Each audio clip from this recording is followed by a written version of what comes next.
Can I tell you to break clean, watch yourself at all times, shake hands now, may the best man win. Good luck to both of you. Round one, that was the bell.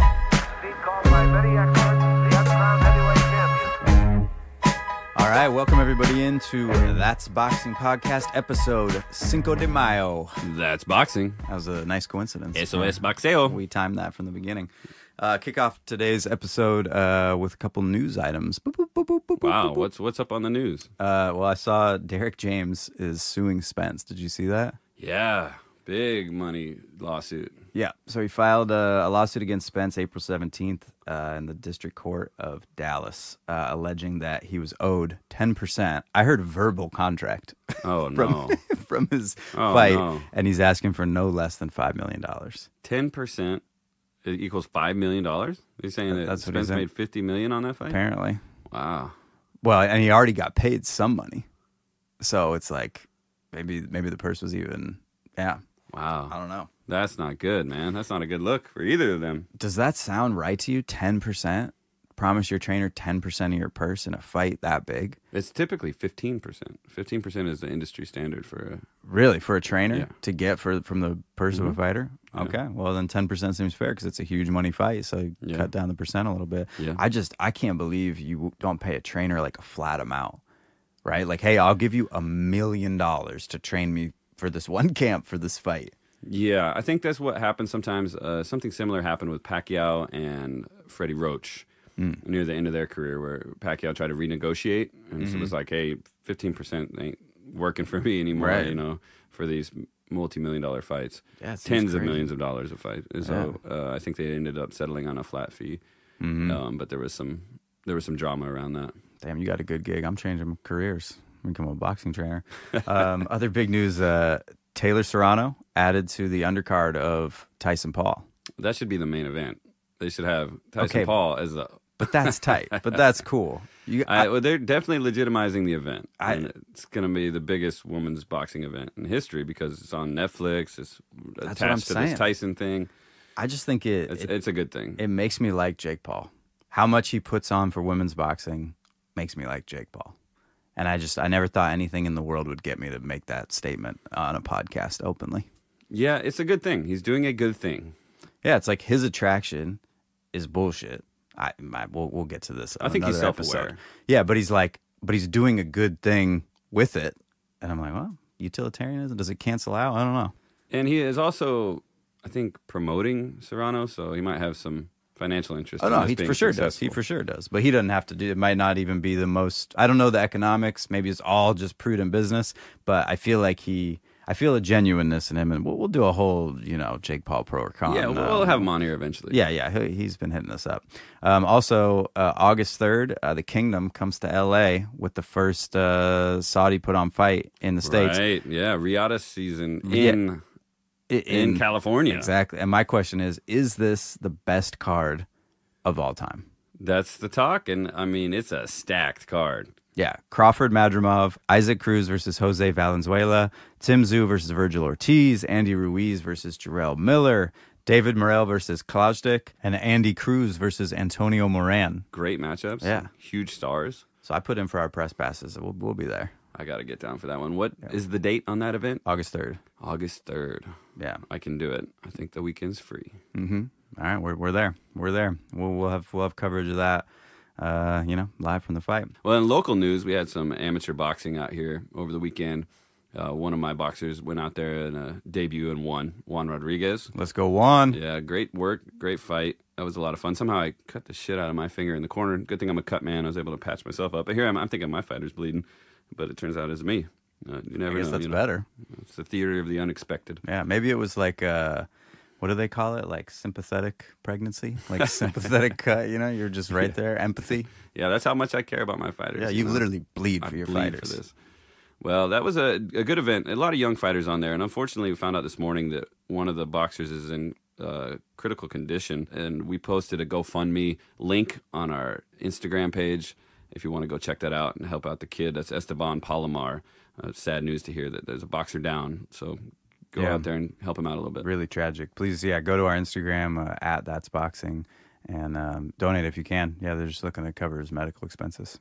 Well, let's move on and talk a little bit about the DAZN card that happened this Saturday night. All right, Golden Boy. Oscar Duarte picked up the biggest win of his career by stopping former world title holder and 2012 U.S. Olympian Joseph Diaz. What'd you think? Yeah, I thought he overwhelmed Diaz. You know, JoJo's been on the slide for a while. He's been losing. He's been missing weight. He's been struggling quite a bit in his career, so I'm not surprised here. Oscar did great. You know, he's coming off his knockout loss to that other guy. What's his name? Oh, Garcia. Yeah, Ryan Garcia? Never heard of him. And great comeback for him. And I think nobody really knew his name too well in the boxing scene until his fight with Garcia.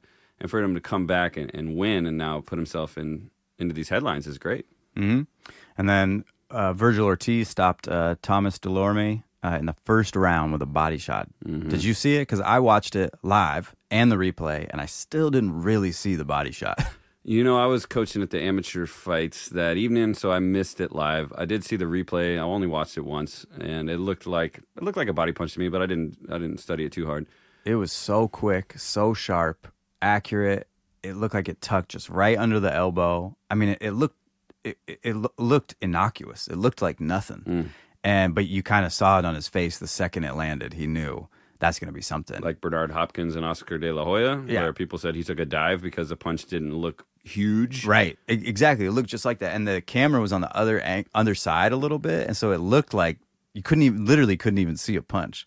And then, you know, it's, of course, the body shot. You got the 2-3 second full delayed reaction. And then, boom, he's on the canvas. And he was absolutely not getting up immediately. You could see that. And if you follow me on Instagram at DustRapsTheBlues, plug, I told y'all to take Ortiz by stoppage 1 through 6. So that was at plus 200. And yeah, you got rich. Wow, good call. Thank you. I saw that one coming. Once he took the fight with Zoo, it's like this guy wants to get out of there unscathed as fast as possible, move on to the next. When you're announcing your next fight before your current fight, it looks like you're just going through them. Plus, Delorme is coming up a couple weight classes. He's been losing.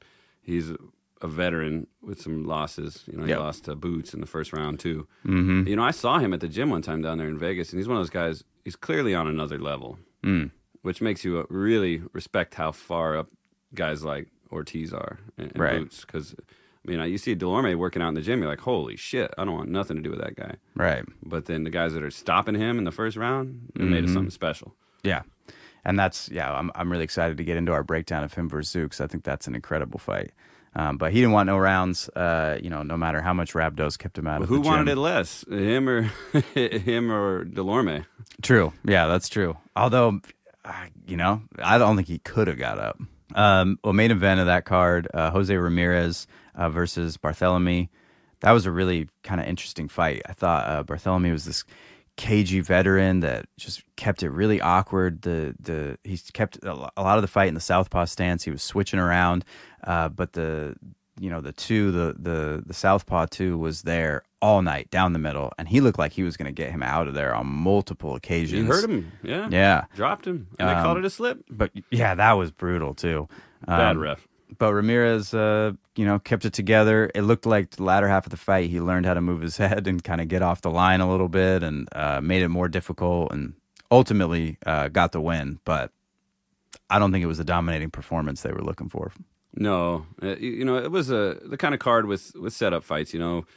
Not unlike the Delorme fight. Here's this veteran who's had some losses, who's supposed to make your guy look good enough while he dominates. But he gave him some trouble in there. Ramirez has faced some trouble in his career, but that makes a fan favorite. He's a huge star where he's at. He's always going to fill up the local arenas because it's in tough fights, and he doesn't just bowl guys over. The give and take and the back and forth is what makes a boxing match interesting and entertaining. So credit to Barthélemy for making it happen, because a lot of people were writing him off before this came down. So good for him. Is it also what makes a career short? Taking that much damage, fight after fight after fight. I don't know. It just seems like, you got to take the shots that you have to take, but no more. And I feel like watching him, he's taking a little too much. Yeah, he's definitely take one to give one kind of guy. But that's boxing. Yeah, that's boxing. That's boxing. Well, we're going to talk about the big fight card coming up this weekend. But first, let's have a word from our sponsor. That's Boxing Podcast is sponsored proudly by Portland rapper, actor, producer extraordinaire, legend, Leche. Milk the God. Greatest rapper probably of all time. Definitely of all time, probably. It's probably me and then Blanco. But if you don't listen to this man's music, I don't know what you're doing. You don't even listen to music. You don't have any taste. You probably don't in have a music. radio. Yeah, you have no way to listen to music. It's depressing. You got no radio in your car. You got like that empty hole where the stereo is supposed to be at. Extra Fish, out now. Check it out. It's the only music I jump rope to. Buy this man's music. Today. Milk. Now.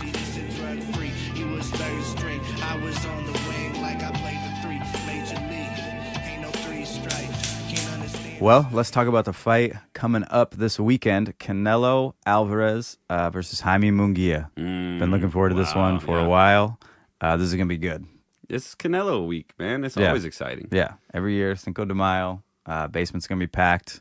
Lots of Nachos, Coronas. It's going. Yeah, this is it. Yeah. We're set. Coronas or Dos Equis? Or Modelo? Well, I don't drink. Oh, okay. Official shame on the podcast. No, if I had to pick one, we go with that Modelo. You go Modelo? Yeah. Modelo Especial. All right, I respect it. That's our next sponsor. So I see this fight as kind of overall, right? Precision versus volume, the economic veteran versus the swarm of youth. Yeah, well put. I think that's exactly what we're looking at here. When you're weighing out opponents, you always want to make sure they don't have too many advantages over you. And youth can be an advantage. Right. But youth isn't going to outweigh experience in this showdown. That's your take? It's not enough. It's not enough to level the playing field in his favor. Where do you think Canelo is? I mean, you hear so much speculation on, he's on the back nine, or he's just over the hill, or he's totally finished. Where do you think he is, age-wise? Well, he's certainly not used up because, unlike Ramirez, he's had a pretty defensive style and he hasn't taken a lot of damage. He hasn't been knocked down. And he's naturally just super durable. Very durable. Yeah, well, he's got a short little neck, stocky little build. It's perfect for boxing. Yeah, crazy chin. Yeah, so he's still sharp and slick as ever. It's just how much he wants to do in the ring.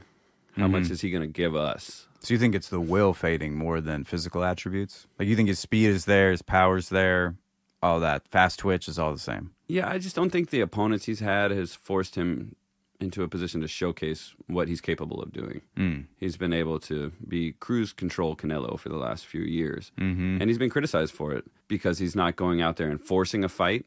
He's finding a comfortable groove and sticking to it. His opponents aren't challenging him enough to give us a classic Canelo performance like we had against Miguel Cotto, with the slipping and the sliding and the counter-punching and the toe-to-toe action and the beautiful boxing. You look at Charlo, non-committal, non-engagement. Right. And part of that comes, I think, from Canelo's side, right? Who he's picking. Like, there's a reason that he chose Mungia over Benavidez.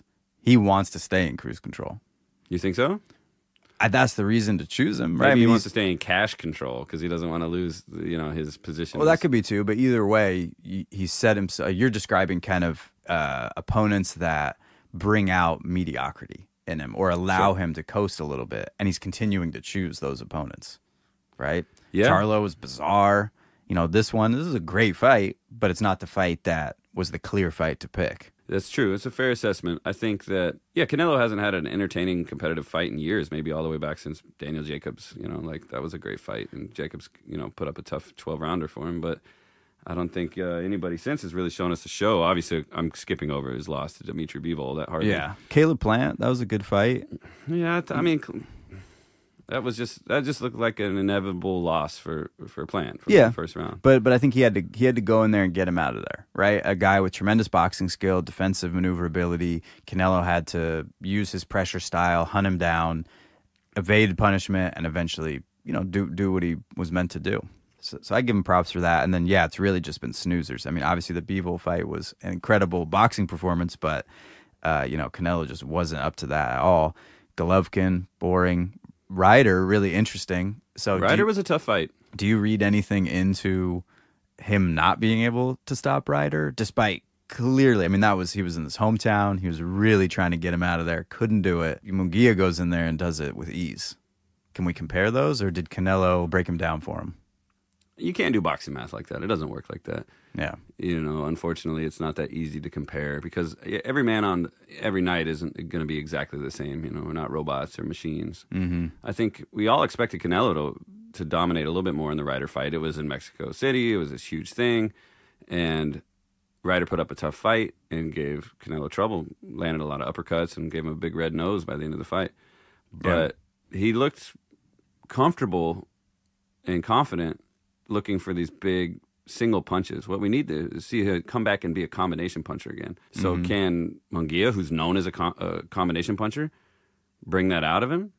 Or, is he going to be aggressive enough to bring out a better version of Canelo? I hope so. I'm really curious to see, how Canelo's head movement plays into this, and if he's able to how his defensive prowess comes out. If he still has that fast twitch and ability to slow down Mungia, because Mungia's coming for him. That's his style. His defense is his offense, or his offense is his defense. Yeah, and Canelo needs to bring the pace of the fight down to where experience and tactics matter, and not just an overwhelming avalanche of just youthful aggression and ability. And I think his defense is part of the key to that. But Canelo wins this fight, let's say. What's his path to victory? How does he do it? What does he need to focus on? Well, I think he can win this fight just by counterpunching off that defense that you were just talking about. Mm-hmm. Slip, dip, rip, turn the corner, jab a couple times, and stay in control. I think he'll probably be able to drop this kid a couple times. I don't think he's going to knock him out cold.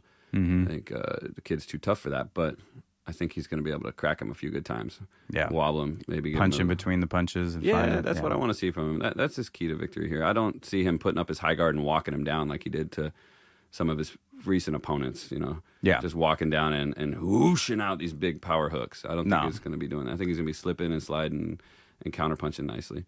I agree with you. And I think interestingly, straight punches are going to be critical for Canelo. Because I think either he's going to jab Mungia into the high guard, and then when Mungia dips, he's going to rock him with a three with a hook, like the same way Derevyanchenko was doing to Mungia and eventually dropped him.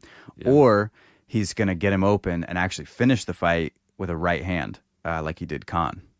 Because he doesn't always have to use the hook. He can either use a jab to set up the hook, or he can use the hook to set up a cross, because he's got power in both hands. Yeah, that's a good assessment. And Mungia is taller, so he's going to be going down to the body too. Mm-hmm. And he's not a headhunter. He's shown us he's punching to the shoulders, to the chest, wherever he can get his hands on the guy. Yeah. So I think he's just going to kind of beat him about the body. But I like that straight punches. Straight punches are the key to counterpunching. The fastest route is a straight line. So if you want to be quicker than the other guy, you don't swing your shots. You drive them straight up the middle. Right. And that's the Great key. point. Even a jab can be a great counterpunch against a guy who's trying to hook you. And that probably feeds into the height differential as well. Canelo, the shorter guy, gets inside. You're throwing straight punches and your arms are shorter. Everything's going to be coming out quicker. Mm-hmm. And yeah, that'll be interesting. Okay, so Mungia wins the fight. What's Mungia's path to victory? How does he get it done? Well, he's got Freddie Roach in his corner, and he's known as being an aggressive coach with aggressive game plans. Mm-hmm. Looking at Manny Pacquiao as an example. Just let's go right to it. Throw a lot of punches and be aggressive. Don't hesitate. Don't wait. Be first. All these classic coaching isms. Be first, be last. Don't stop. I think that he's going to try to be aggressive, and he's going to try to force a fight, and that's going to bring out hopefully some part of Canelo we haven't seen in many years, and make it a firefight. Now, let's just say in that firefight that he starts to outwork the older man. It starts the swarming, youthful explosion that you talked about. I think that's his only path to victory. I don't think they have a slick boxer's plan in their back pocket to pull out and be like, "Ooh, time to stick and move." Right. So instead of a puncher's chance, it's like 100 punchers' chance. yeah. I could see that. Yeah, I think pace, again, overwhelming Canelo, setting the pace quickly and being able to take some of his shots and not back off. So keep the pressure on, and then that start and stop rhythm. That's what I want to see, because I think that's how Bivol really got to Canelo, where he'd kind of engage, get out of there, engage. Get out of there. That's how you negate the counterpuncher, right? Right. You don't stick around long enough to get countered. Hopefully, they're studying the tape and watching how Bivol broke him down and beat him, and they're going to put that into their game plan. In and out with the jab, in and out with the quick 1-2s, in and out with the combinations, in and out and around, never falling into the head-to-head, toe-to-toe, Right, don't Mexican stand and style. trade. Yeah. But can we ask Jaime Mungia not to be a Mexican warrior on fight night on Cinco de Mayo? Well, and that's what's so interesting about what you're saying is Bivol style basically is complete opposite of Mungia's, right? Yeah. But Mungia could copy it a bit, I think, right? Like you're saying, jump in. Maybe it's a 2 or 3 punch combination, but then it's a turn and take a couple steps back, avoid the counter punch.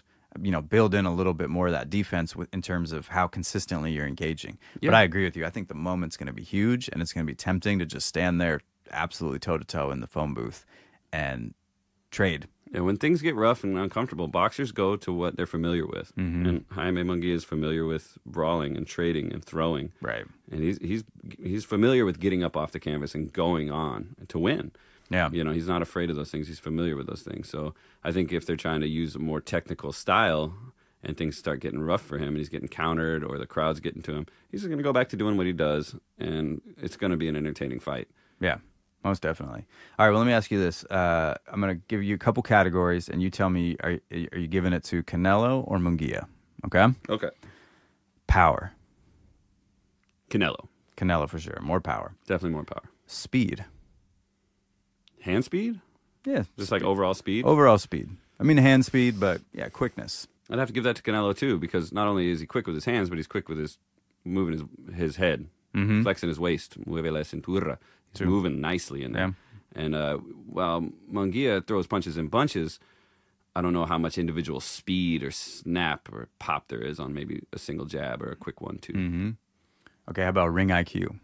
Again, I got to give that to Canelo, because there's only one way to increase your IQ. It's through experience, and the guy with 64 fights has got the experience. For sure. Hard to out-experience Canelo. Yeah. How about footwork? That's, I think Canelo has a habit of being evasive with his footwork and putting himself on the ropes as a tactic. Mm-hmm. Rope-a-dope. Yeah, letting people come to him. He tried to do that against Bivol. Bivol said, nope, not playing that game. Yeah. I think he might try to do that in this fight, using some of that drawing Mungia onto him. And Mungia, I think he's going to come forward a lot, and he's just going to walk into some trouble. Yeah. So I'd say, because neither man is really known for intelligent footwork or really using the ring to set big traps, I'd say that one's a draw. I'd give it a draw on that. Draw. Okay. And lastly, defense. Man, Canelo all day, man. All right, 4 out of 5 for Canelo. Wow. So that brings us to our fight prediction, which Okay. it sounds like we're leaning Canelo. Yeah, we're leaning Canelo. I think a lot of people are leaning Canelo on this one. Okay, so not knowing any of the lines, what do you think the most likely fight outcome is? Most likely fight outcome, just looking at the history of the boxers and thinking about this, I would say the most likely outcome is a majority decision win for Canelo. I agree with you. That's what I see.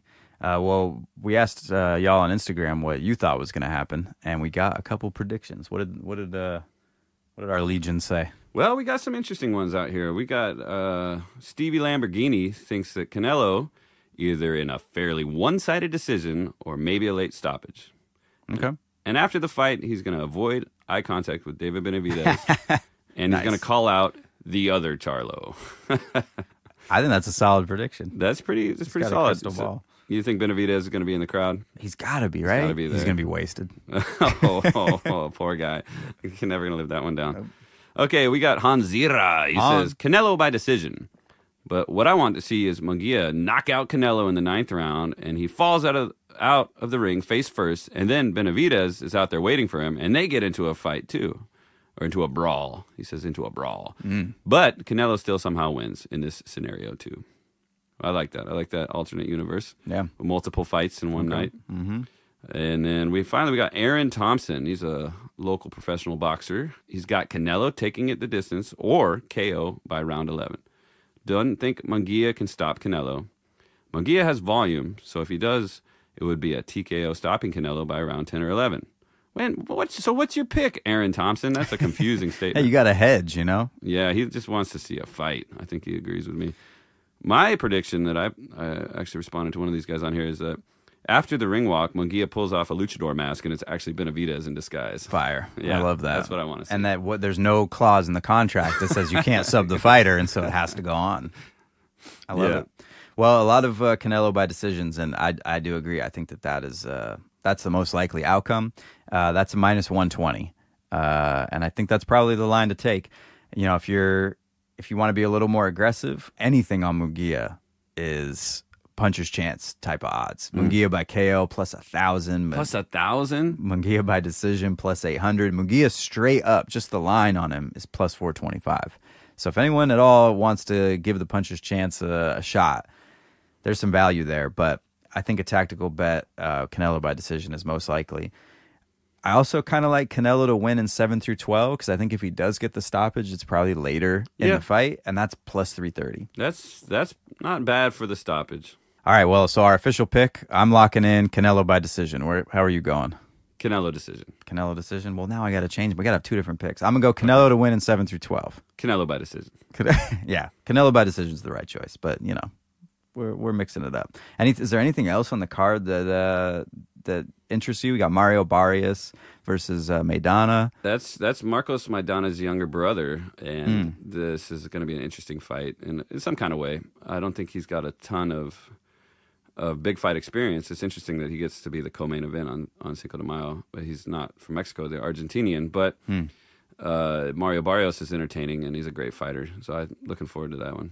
Nice. Anything else jump out to you that you want to call out on the card? There'll be a rematch on the undercard. That's Amantis Stanionis versus Gabriel Maestre.